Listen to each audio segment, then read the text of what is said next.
नमस्कार मैत्रिणींनो, श्री स्वामी समर्थ. स्वागत आहे तुमचं अनुरंगोली या चॅनलवरती. तर रोजच्याप्रमाणे या व्हिडिओमध्ये आपण 6 रांगोळी काढणार आहोत. अगदी देवघरामध्ये काढता येणाऱ्या छोट्या छोट्या आणि महत्त्वपूर्ण रांगोळींची चिन्हे आहेत ही. तर चला काढूयात आपण. तर इथे बघा, मी स्वस्तिक काढले. अगदी थोड्या वेगळ्या प्रकारचे इथे मी स्वस्तिकला गेटअप दिलेला आहे. तर हे बघा, तुम्ही 3 ते 3 ठिपके मारूनसुद्धा प्लसचं साईन काढून स्वस्तिक करू शकता. मी डायरेक्टच काढलेला आहे. आणि आपल्याला त्या साईडला असे तुरे काढून घ्यायचे आहेत. आणि सेम तुरे आपण ज्या प्लसची लाईन काढली होती त्याच्या अर्ध्यामध्ये आपल्याला हे असे जॉईंट करायचे आहेत. आणि त्यामध्ये नंतर आपण पांढरा कलर फिल करूयात. आणि त्यामध्ये आपण असे 4 डॉट्स देऊन घेऊयात. आणि जे टोकं आहेत त्यावरती लाल आणि पिवळ्या रांगोळीने आपण असे डॉट्स देऊयात आणि त्याला प्रेससुद्धा करूयात.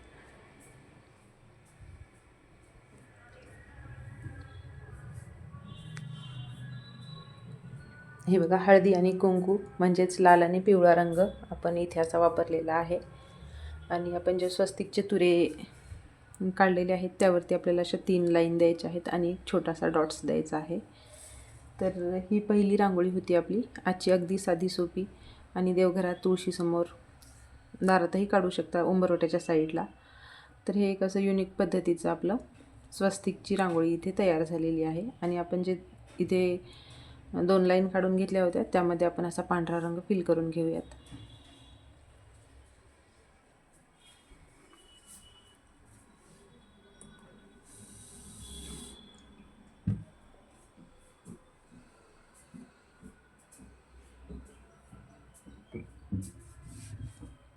तर आपण आता इथे दुसरी रांगोळी काढूयात. तर इथे बघा, आपण असं एक राऊंड मारून घेणार आहोत. तर इथे आपल्याला सूर्याची रांगोळी काढायची आहे. तर ही सुद्धा रांगोळी आपण थोडीशी वेगळ्या पद्धतीने काढणार आहोत. तर ही बघा, आपण अगोदर असे 4 ज्या लाईन आहेत त्या थोड्या मोठ्या आकाराच्या आपण काढून घेतलेल्या आहेत. सेम त्याच पद्धतीने आपल्याला थोड्याशा आतल्या साईडने झुकलेल्या, दोन्ही साईडने झुकवलं का या पद्धतीने तयार होतं. आणि आपण या थोड्याशा छोट्या लाईन काढून घेऊयात. तर हे बघा, या पद्धतीने आपलं चक्र असं तयार होतं. आणि त्या मध्यंतरी गोलमध्ये आपण लाल आणि पिवळा रंग तर आपण इथे दिलेला आहे. आणि आपण जी डिझाईन काढलेली आहे त्यामध्ये आपल्याला अशा एकदम छोट्या आकाराच्या लाईन काढायच्या आहेत आणि त्यावरती एक छोटासा डॉट्स द्यायचा आहे. तर ही सुद्धा एक नवीन पद्धतीचे चक्र रांगोळी डिझाईन आपली इथे तयार झालेली आहे. खूप सुंदर दिसतात या रांगोळी. अगदी देवघरासमोर काळ्या पाटावरती किंवा काळ्या फरशीवरची जर आपण ही रांगोळी काढली तर एकदम उठून दिसते आणि एकदम मनमोहक अशी ही पूजेमधली आपली रांगोळी दिसणार आहे. जर नक्कीच तुम्ही ही रांगोळी कधी काढली नसेल तर आवर्जून तुम्ही देवघरामध्ये एक वेळा काढून पहा ही रांगोळी. तुळशीसमोरसुद्धा काढू शकता, देवघरातसुद्धा काढू शकता. तर आपण आता इथे पुढची डिझाईन काढूयात. तर इथे बघा, मी असं एक गोलाकार पाकळी काढल्यासारखी काढून घेतली. आणि त्या खालती आपल्याला दोन्ही साईडने असे तुरे काढून घ्यायचे आहेत. अगदी हलक्या हाताने काढून घ्यायचे आहेत, सेम आकाराचे. आणि इथे आपण क्लीनसुद्धा करून घेऊयात. या पद्धतीने इयरबडच्या सहाय्याने मी इथे क्लीन करून घेते. आणि जो थोडा आतला भाग आहे त्याखाली आपण अशा 3 लाईन मारून घेणार आहोत. आणि त्याखाली आपल्याला हिरवा आणि पिवळ्या या रांगोळीने आपण असे डॉट्स देणार आहोत. तर एकदम सुंदर आणि युनिक रांगोळी आहे. नक्कीच तुम्हाला ही रांगोळी आवडेल. अगदी दारात काढताना पाहणाऱ्यांनासुद्धा ही रांगोळी आवडेल. आणि एकदम आपल्या घरामध्ये बाहेरून जो कोणी येतो त्यासोबत जर काही निगेटिव्हिटी असेल तर ती या रांगोळीमुळे आपल्या शक्यता कमी असते. त्यामुळे घरात आपलं एकदम सकारात्मक वातावरण निर्माण होतं. त्यासाठी दारामध्ये अगदी छोटी का होईना दाराच्या साईडला रांगोळी आवर्जून काढत जा. उंबरवट्यावरती रांगोळी आवर्जून काढत जा. त्यामुळे एक वेगळ्या प्रकारची पॉझिटिव्हिटी आपल्या घरामध्ये येत असते. तर हे बघा, इथे आपण लाल, पिवळा आणि हिरव्या या रांगोळीने आपण रांगोळी आपली मस्त काढून घेतलेली आहे. नक्कीच तुम्हाला ही रांगोळी आवडली असेल. अगदी सोपी आहे आणि अगदी कमी जागेमध्ये काढता येणारी सुद्धा ही रांगोळी आहे. तर इथे बघा, आपण दोन्ही साईडने असे डॉट्स देणार आहोत, खाली मोठा आणि त्यावरती एकदम छोटे छोटे. तर ही सुद्धा रांगोळी आपली इथे तयार झालेली आहे.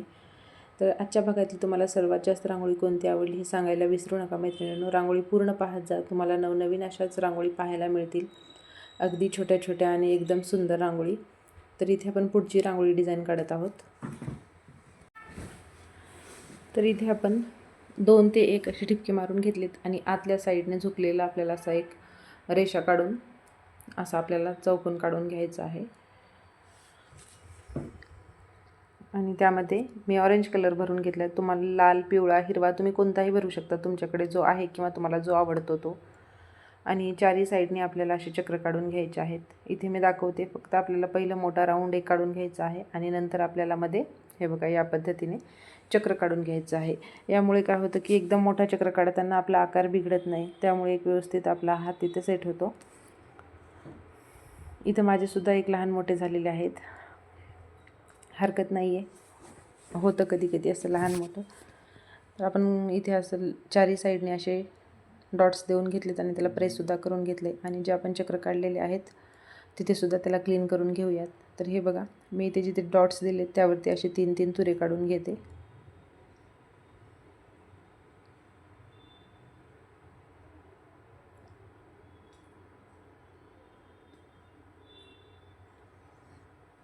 इथे आपण असं चक्रांना क्लीनसुद्धा करून घेऊयात आणि यावरती एक एक आपण असा डॉट्स देऊयात. यामुळे सुद्धा रांगोळी आपली अगदी छान दिसते आणि उठूनसुद्धा दिसते. तर ही सुद्धा रांगोळी अगदी कमी जागेमध्ये काढता येणारी आणि एकदम सुंदर दिसणारी आणि त्याहूनही सोपी रांगोळी आहे. तर इथे आपण पुढची रांगोळी काढूया. तर इथे बघा, मी अगोदर मोठी लाईन काढली आणि त्यावरती 2 छोट्या आणि त्यावरती एक छोटंसं चक्र काढून घेतलं आणि या लाईन आपण जॉईंट करून घेणार आहोत. तर इथे मला छोटं वाटल्यामुळे मी अजून एक लाईन दिली आहे. तर इथे आपल्याला शंखाचा आकार द्यायचा आहे.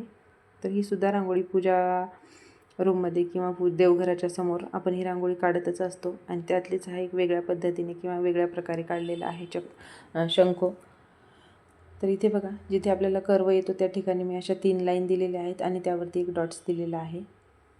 वरतीसुद्धा आपण साईडला आपण लाल पिवळ्या रांगोळीने असे 2-2 डॉट्स देऊयात आणि वरतीसुद्धा आपण पांढऱ्या रांगोळीने असा डॉट्स देऊयात आणि साईडलासुद्धा आपण अशा रेषा काढून घेऊयात. तर ही रांगोळी देवघरामध्ये आणि तुळशीसमोर खूप सुंदर दिसते आणि ह्या रांगोळीला खूप महत्त्वसुद्धा आहे. तर हे बघा, एक नवीन प्रकारे आपलं शंखाची इथे रांगोळी तयार झालेली आहे. अगदी सोपी आहे. इथे आपण समोरची रांगोळी काढूयात. इथे आपण ओम काढलेला आहे अगदी सोप्या पद्धतीने. तर मैत्रिणींनो, अशाच नवनवीन रांगोळी पाहण्यासाठी आपल्या चॅनलला नक्की सबस्क्राईब करा, लाईक करा, शेअर करा आणि हाईपसुद्धा करा. आणि इंस्टावरतीसुद्धा आपली ID आहे अन्नू डेली रंगोली, तिथेसुद्धा फॉलो करा. तर असेच व्हिडिओ पाहत राहा, अशाच रांगोळी काढत राहा, रांगोळी नवनवीन शिकत राहा. रोज आपल्या व्हिडिओमध्ये 6, 7, 5 मी अशा नवनवीन रांगोळी तुम्हाला अगदी सोप्या पद्धतीने दाखवत असते. तर तुम्हाला नक्कीच आवडल्या तर नक्कीच सबस्क्राईब करा आणि रांगोळी आवडल्या तर लाईक करा. भेटूयात उद्याच्या भागात.